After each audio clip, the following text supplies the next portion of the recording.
on our way to Romantic Baboy. Tara. Ngayon na lang ulit ako makakapag-Samgyup. Ay nga pala, ito yung aking salamin. Nakuha ko na siya kanina. Hindi ako nakapag-film doon kasi umuulan. At ang hirap mag-film.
Samahan niyo lang ulit ako para sa for today's ganap, and hindi na ako nag-makeup kasi magpapa-facial naman kami. Hindi na rin ako nagkilay, nag-lip tint na lang ako, and kasama ko siya. So, kita-kita na lang tayo mamaya sa Beautify.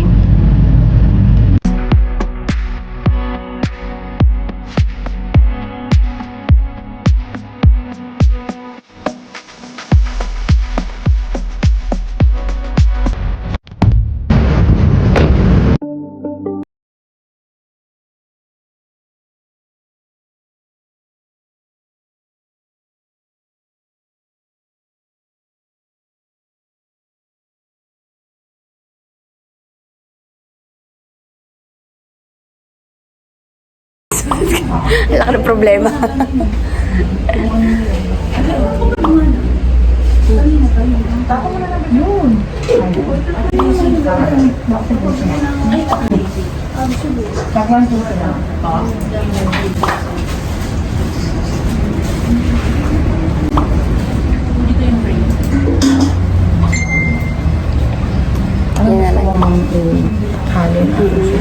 Ma'am, yung BB glue, ano siya, para siyang may mga needle kasi, pero hindi naman siya ganun kasakit. Parang ipapasok na kasi para ma-absorb mo yung, ano yung gamot natin. Tapos, hindi ka na pwede mag-toner, hindi ka pwede mag-review, hindi ka pwede lahat kasi mawawash out siya. Okay. Tapos, ito yung kapalit. Tapos, sabihin mo, ano kayo na magsige sa akin? Wala ko alam. Mag-whitening time. Sige. Wait lang ma'am ha. Thank you.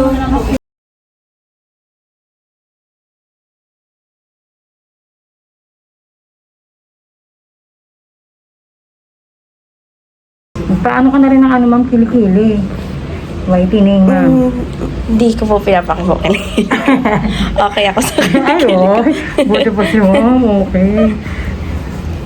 Ikaw na talaga okay ma'am. Kami lang hindi. Sama ka ate sa video. Upload natin to sa YouTube. Wala akong makeup ma'am. Pares lang tayo ate. Wala din ako.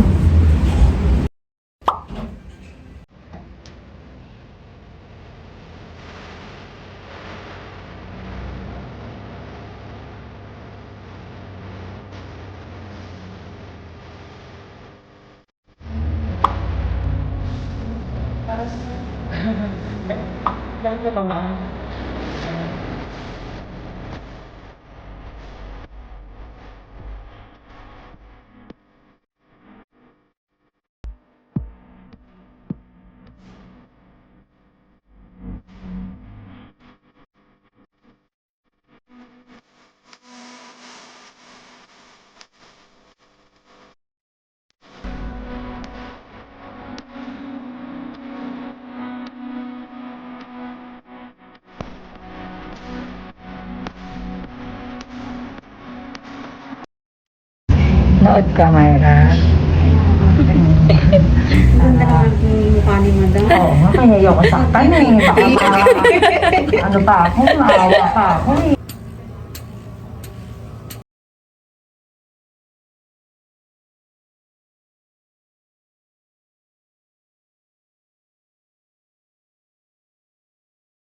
Wow. Opo. Ay, ang bilis mo naman. Maganda ka sa personal. Binabola mo po ako. Mama, dadagdagan yung pagawa niyan mga eyebrow. Papa-eyebrows yan.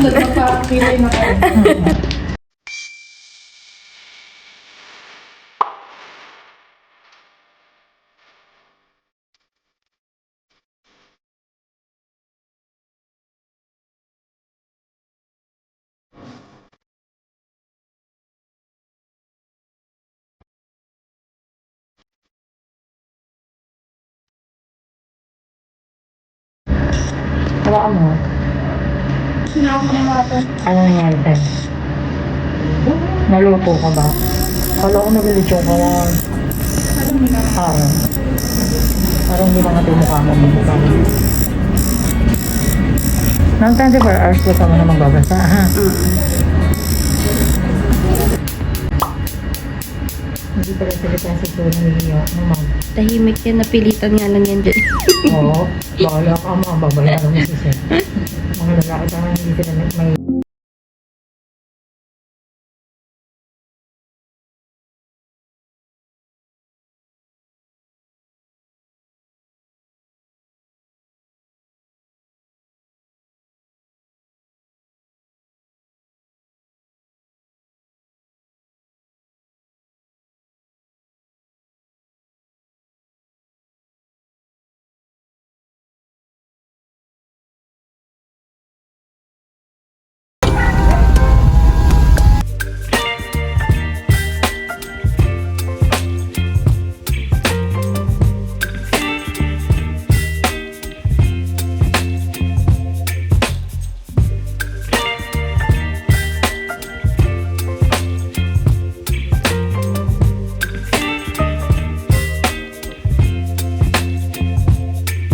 Baby, you give me ice and fire. You're giving me wind and rain.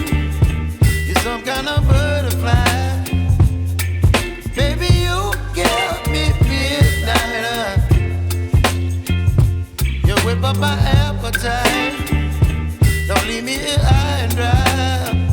Oh.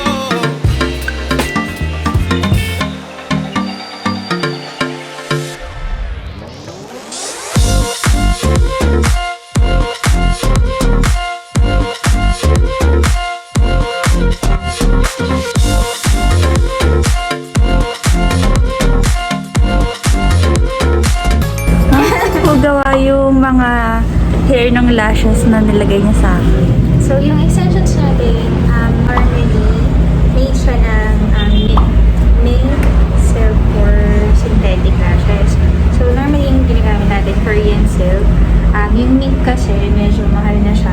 Para siyang yung animal hair yun eh.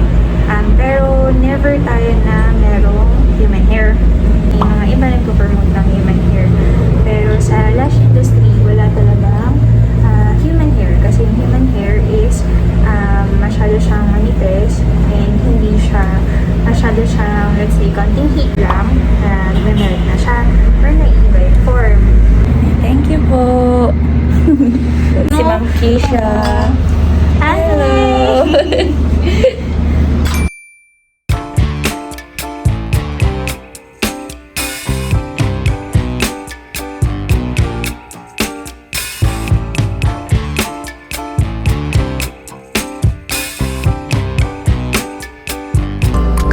Ito na yung final look ko ngayon after kong mag-pamper day ngayong araw. And bago mag-end ang video natin today, gusto kong explain muna sa inyo yung mga naunang clip para ma-share ko naman sa inyo kung anong experience nung pamper day ko ngayong araw. And let's start sa unang clip na napanood nyo, which is nag-sangyup ako. Yes, favorite ko ang sangyup. And through food, nawawala yung stress ko. Stress sa work, stress sa negosyo, stress sa paligid. So, nagsangyup ako. Next clip na nakita niya is magpa-Korean BB Glow treatment ako. And alam kong tatanungin nyo ako kung masakit ba. And my answer is no, hindi siya masakit. And kung mapapansin nyo, eto na siya ngayon. And nag-apply lang ako dito ng concealer, tapos dito, ayan, ganyan lang. Tapos dito, tapos the rest of it is walang foundation. Yung Korean BB Glow na talaga. And kung mapapansin nyo, nakikita nyo namang nag-glow talaga yung aking kutis. Ilalagay ko na lang sa description box yung link ng Beautified kung interesado kayong magpa-Korean BB Glow sa kanila. And marami pang ino-offer silang services. So, click nyo na yan. Next treatment na pinagawa ko is nagpa-eyelash extension ako sa Girl on Fleek and sobrang 100% satisfied ako sa kanilang service. Inabot kami ng 2 hours para sa aking pilik mata, pero doon sa 2 hours na yun, ang sarap matulog. Sobrang gaan ng kamay ni Ma'am Keisha.